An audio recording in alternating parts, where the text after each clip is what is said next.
안을 수 없는 삼철, 눈물로 보낸 문 대통령, 이 얘기입니다. 문재인 대통령의 복심 중에 복심으로 알려졌던 양정철 전 비서관이 오늘 새벽 백의 종군을 선언했습니다. 이현정 의원님. 네.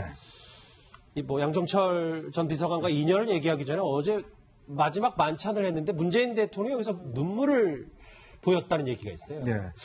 제가 듣기로도 이제 양정철 전 비서관이 이미 이제 선거 과정에서 지인들이나 측근들한테 저도 이야기를 들었습니다만은 자기가 일단 대통령이 당선되시면 한 1년 정도 외국에 나가겠다라는 이야기를 이제 해왔어요. 그 뭐냐면 이제 그동안 사실 어떤 면에서 보면 이제 친문 패권 그 이야기를 할 때 사실 대표적인 인사로서 이제 양정철 전 비서관이 거론됐지 않습니까? 그러니까 본인나마 마음의 정리를 이미 했고 또 우리가 이야기하는 이제 이호철 전 비서관 같은 경우도 이미 떠났습니다. 이호철 비서관은.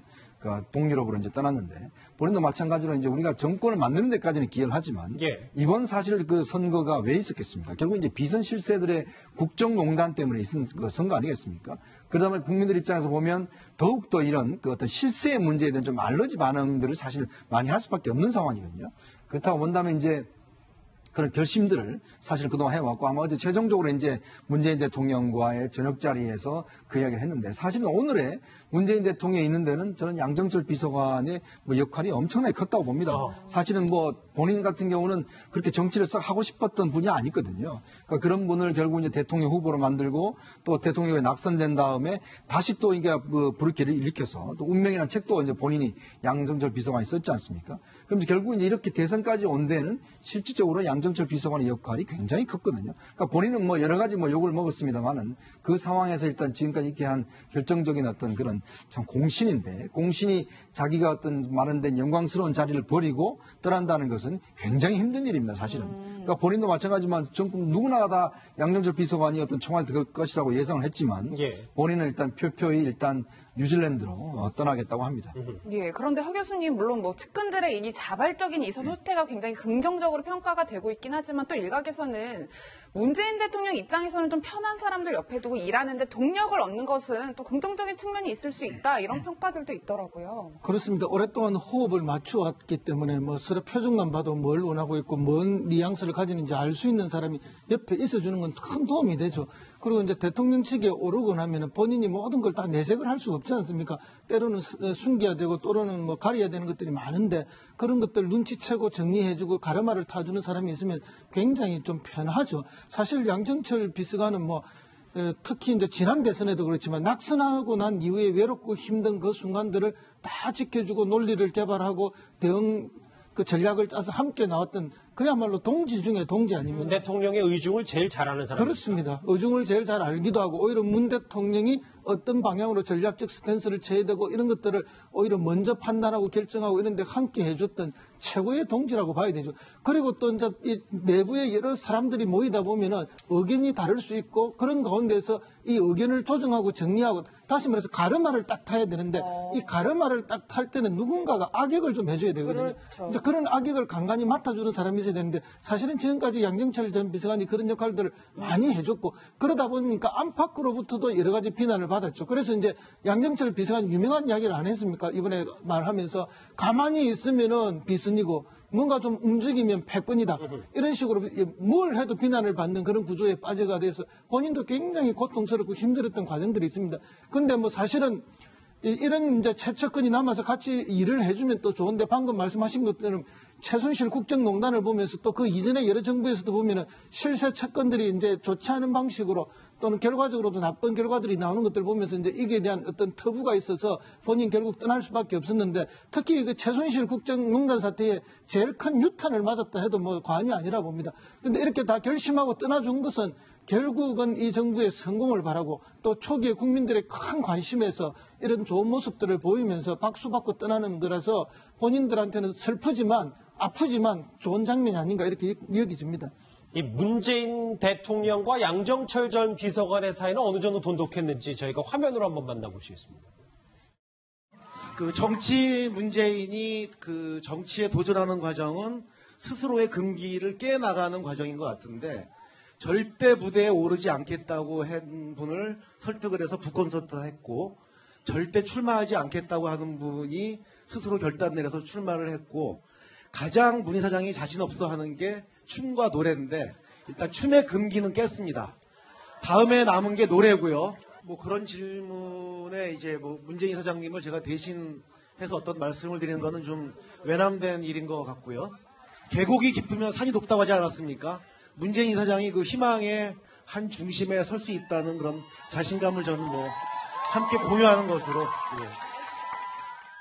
예, 사실 뭐 양정철 전 비서관 하면 문재인 대통령이랑 네팔도 함께 갈 정도로 굉장히 친분이 있잖아요. 네, 그렇습니다. 지금 그 양정철 비서관을 떠오르게 하는 한 장면이 사실은 조응천 의원이에요.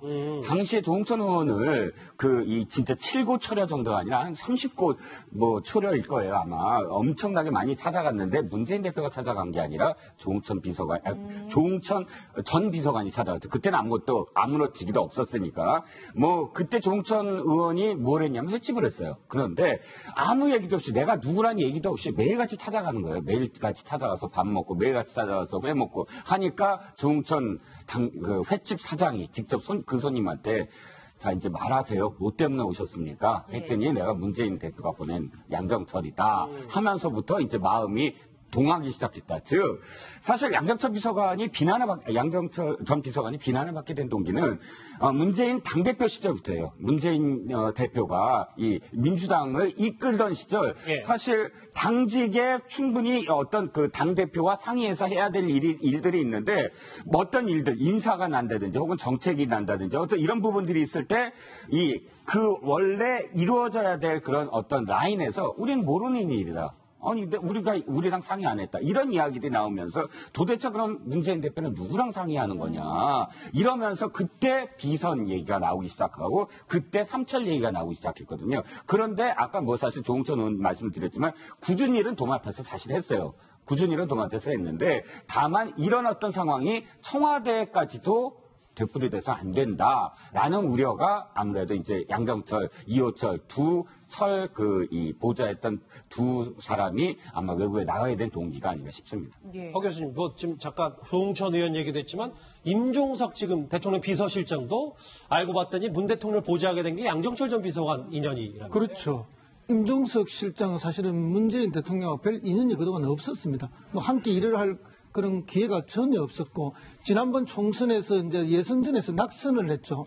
예선전에서 지고 총선에 나가지도 못하고 이런 상황이었는데, 양정철 전 비서관이 가서 설득하고 또 설득해서 대선 캠프에 참여를 시킨 거죠. 사실은 이제 임종석 실장 같은 경우에는 이제 박원순 라인으로 알려져 있고, 또 그때 정무부시장을 하지 않았습니까? 그래서 이제 이분을 모셔오는 것이 굉장히 중요하다 이런 판단을 했고, 모셔와서는 본인의 상급자로 바로 모셨어요. 그래서 후보 비서실장을 하게 하고 본인은 그 밑에서 부실장을 했습니다. 그런데 사실은 본인이 더 선배죠. 그런데 선배가 후배를 모셔서 더 상사로 모시는 그런 역할을 할 만큼 어쨌든 문재인 대통령 만들기를 위해서 필요한 일, 꼭 있어야 될 일, 탕평해야 될 일, 뭐 그게 좋은 일이든 또 악역이든 모든 것을 맡아 헌신적으로 일했다는 것은 분명합니다. 예, 이현정 의원님 네. 사실 이제 마지막 만찬에서 문재인 대통령이 눈시울까지 붉혔다는 이제 보도가 나온 건데, 양정철 전 비서관이 부인에게 이제 비행기표 끊어라 뭐 이런 취지 얘기를 했다고 하는 걸 보면 오랫동안 좀 생각한 일이다, 저희가 이렇게 생각해 볼 수 있을까요? 그렇습니다. 이 양정철 비서관은 사실 이제 처음에 출발은 원래 이제 학생운동권 출신입니다. 외국어대에서 87년도 6월 항쟁 때 이제 그때 투쟁위원장을 했었고, 그 이후에 이제 언론 노조에 이제 그때 편집실에서 일을 했었는데, 그 이후에 뭐 스카이라이프라든지 뭐 이런 회사를 다니다가 노무현 대통령하고 인연이 돼서 이제 청와대 일을 했는데, 그 이후에 이제 문재인 대통령과 이제 인연이 닿았죠. 근데 양정철 비서관의 특징은 뭐냐면 이 논쟁을 두려워하지 않습니다. 그리고 굉장히 저돌적이고 또 전략가예요. 이제 그러다 보니까 아무래도 상대방이 비치기에는 상당히 좀 부담스럽게 비칠 수도 있습니다. 특히 이제 그 대표적인 게 지난 이제 노무현 정권 시절에 언론사 이제 그 기자실 통폐합 문제, 바로 그걸 이제 그때 당시에 주도를 했기 때문에 특히 언론과는 그렇게 사이가 좋지 않습니다. 그렇겠네요. 특히 이제 다시 유진용 문화부 장관 그때 할 때 뭐 이제 인사 관련해서 이야기를 하니까 뭐 배째 드리겠습니다. 본인은 뭐 그 이야기를 안 했다고 이야기를 하는데 그렇게 또 알려지고 있을 정도로 어떤 면에서 굉장히 충성스러운 사람이죠. 근데 이제 지금 이제 어떤 그 문재인 대통령 같은 경우는 조금의 어떤 유유부단하고 이런 측면이 좀 있었어요, 정치적으로. 그럴 때마다 사실 양정철 비서관이 굉장히 힘을 주고 어떤 전략을 마련해주고 좀 부추겨왔던 그런 측면이 있죠. 그래서 사실 이제 이번에 떠나겠다는 마음을 먹은 것도 제가 알기로는 꽤 오래됐습니다. 그러니까 본인이 뭐 여러 가지 이제 그 이야기가 나왔지만 본인은 속으로는 일단 이 정도까지는 내가 해주고 가겠다라는 생각들이 했고 아마 그것은 이제 부인하고도 상의를 해서 이미 어제 이제 그 마치고 이제 대통령과 이제 저녁 마치고 난 다음에 또 측근들하고 이제 같이 술자리가 있었던 모양이에요. 예. 그 자리에서 바로 이제 부인한테 전화를 걸어서 자 오늘 이제 비행기표 티켓팅 해라. 이제 그렇게 떠나겠다. 바로 이제 그런 전화를 하고 이제 본인이 아마 곧 아마 이제 뉴질랜드로 건너갈 것 같습니다. 뭐 최순실 문고리 3인방에 실망한 국민들한테 이제 문재인 정부는 다르다 이걸 보여주려고 측근이 솔선수범한 건 알겠지만 백 변호사님. 네. 오히려 그럼 이제 도대체 심기와 의중 그 문재인 대통령의 머릿속은 누가 더 잘하냐 이런 역으로 좀 그런 생각하는 사람들도 있으니까. 그래서 역으로 이런 시점에 더더욱 양정철 비서관이 옆에 남아있어야 되는 게 아니냐라는 목소리도 있지만 사실 지금 문재인 정부가 출범하고 며칠간 굉장히 언론 보도도 마찬가지고 문재인 대통령이 국민들이 생각하고 국민들이 바라는 걸 계속 잘 해오고 있다는 게 대부분 많은 국민들의 평가입니다. 그 이유는 딱 하나예요. 전 정권과 완벽하게 대비되는 모습을 보여주고 있기 때문인데 예. 사실 전 정권의 국정농단 조금 전에 말씀하셨던 것처럼 뭐 문고리 3인방, 뭐 정윤회 씨 뭐 이런 내용들이 나오면서 사실 밀실 정치로 이어지고 그 안에서만 모든 게 이루어지고 그러면서 그런 결론들이 나중에 국민들의 생각과 동떨어지고 이러다 보니까 문제가 터지고 발발이 된 거잖아요. 그러니까 양정철 비서관도 사실 지금 조금 전에 다 말씀하셨던 것처럼 이 문재인 대통령이 후보 시절에 계속 비난받았던 거, 비판받았던 거, 상대방 지정에서 받았던 건 다 패권주의라는 얘기였거든요. 예. 자기들끼리만 선이고 나머진 다 악이다.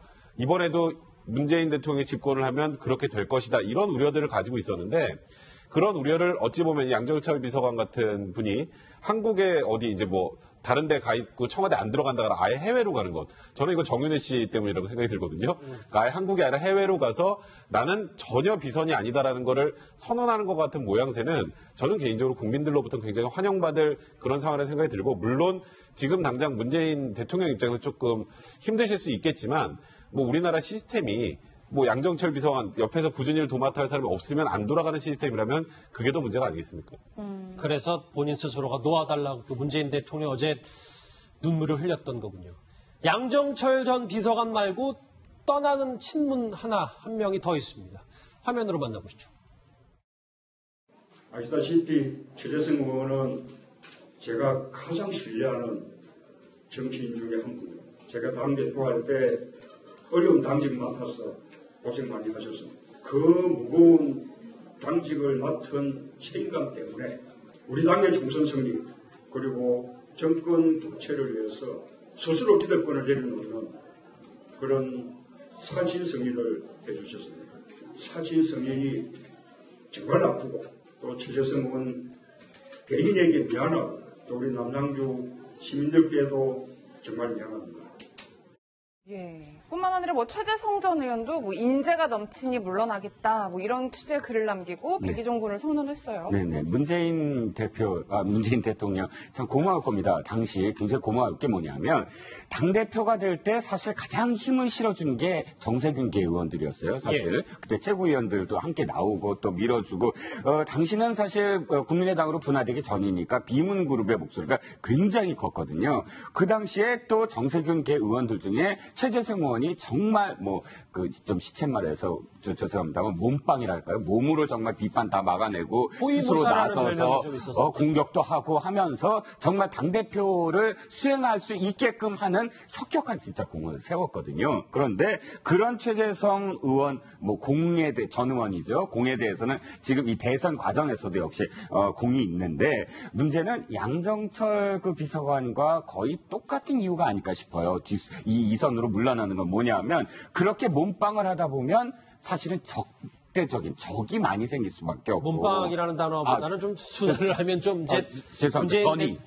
문재인 대통령을 참 보호했다 뭐 이렇게 좀 평가하시죠. 네, 죄송합니다. 그러면 이제 전위적으로 전위에 서서 그런 어떤 비난을 스스로 몸으로 막아내는 역할을 하다 보면 굉장히 또 공격적이 돼요. 그럼 이 상대 그 정파나 혹은 상대 당의 의원들이나 혹은 또 SNS를 통해서 굉장히 공격적인 글들도 많이 쓰고 하다 보면 지금은 이제 그런 어떤 이 야당이나 여당 시절이 아니지 않습니까? 지금은 청와대로 들어간다거나 자신이 어떤 정책을 책임져야 될 자리에 들어간다면 또다시 그때 했던 것들이 부메랑이 돼서 정권의 짐이 될 수도 있다. 그래서 그렇게 강한 그런 어떤 과거를 한 번은 좀 이렇게 순화시켜야 되지 않나. 이런 어떤 이유가 아닐까. 두 분이 사실은 좀 비슷한 이유다라고 생각이 듭니다. 양정철 전 비서관, 최재성 전 의원 똑같은 이유다.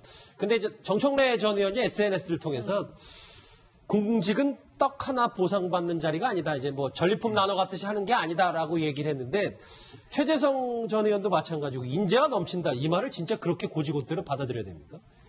예, 뭐 일단은 액면대로 받아들여도 좋겠습니다. 인재가 넘치는 건 사실입니다. 왜냐하면은 지금 뭐 국민성장 포럼에도 1000여 명에 넘는 교수님들이 와 계신 것도 있지만 또 지난 10년간의 그 장차관을 지냈던 분들도 와 계시고 그다음에 최근 정부에서도 핵심적인 역할을 했던 분들도 많이 와 계시죠. 그래서 뭐 지난 한 20년간 정부에서 아주 훌륭하게 역할을 수행했던 많은 분들이 모여 있는 건 사실입니다.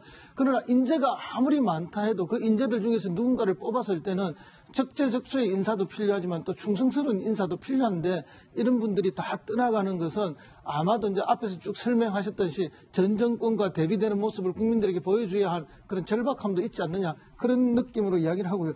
그 다음에 이제 정청래 의원이 이야기한 것은 이제 이런 흐름들에다가 조금 더 큰 도움을 주기 위한 그런 논리로서 이야기를 하신 거고 원래는 근데 뭐 농공 형상이 있을 수밖에 없습니다. 그래서 뭐 역관주의라는 것도 있지 않습니까? 미국에도.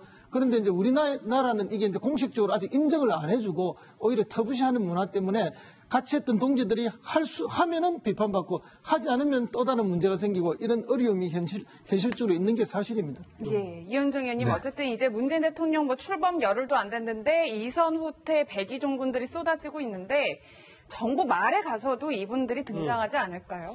우리가 이제 뭐 역대 정부를 보면 정권 초기에는 참 많은 사람들이 몰립니다. 예를 들어서 뭐 김대중 정부에서 첫 초대 비서실장 같은 경우는 김중건 의원이 전 의원이 했지 않습니까? 그만큼 뭐 인적 풀도 넘쳐나고 사실 뭐 아는 사람들이 권력의 어떤 초기 권력을 위해서 다들 몰려오죠. 그럴 때 이제 그때 당시도 보면 동고동기들이 다 뒤로 물러섰지 않습니까?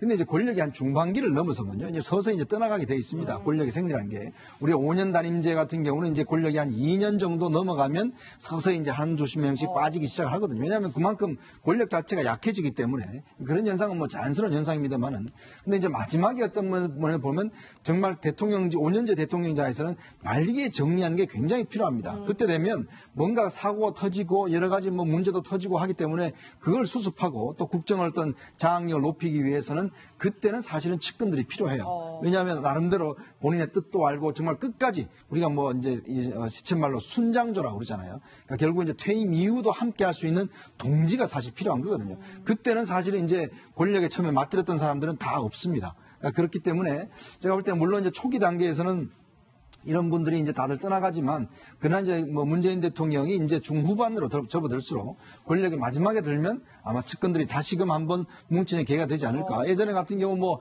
이광재, 안희정 같은 경우도, 물론 안희정 지사는 끝까지 하지 않았지만 이광재 지사는 이제 끝까지 많이 했지 않습니까? 그런 걸로 보면 일단 권력이 약해지면 그때부터는 또 측근들이 그 공백을 메워주는 역할을 하지 않나 싶고, 아마 한 2, 3년 정도는 아마 이분들을 보기가 좀 힘들 것 같습니다. 최측근은 일단 초반엔 줄줄이 떠나고 있는데 문재인 대통령 첫 청와대 대변인으로 이 사람을 임명했습니다. 오늘 화면 보시죠.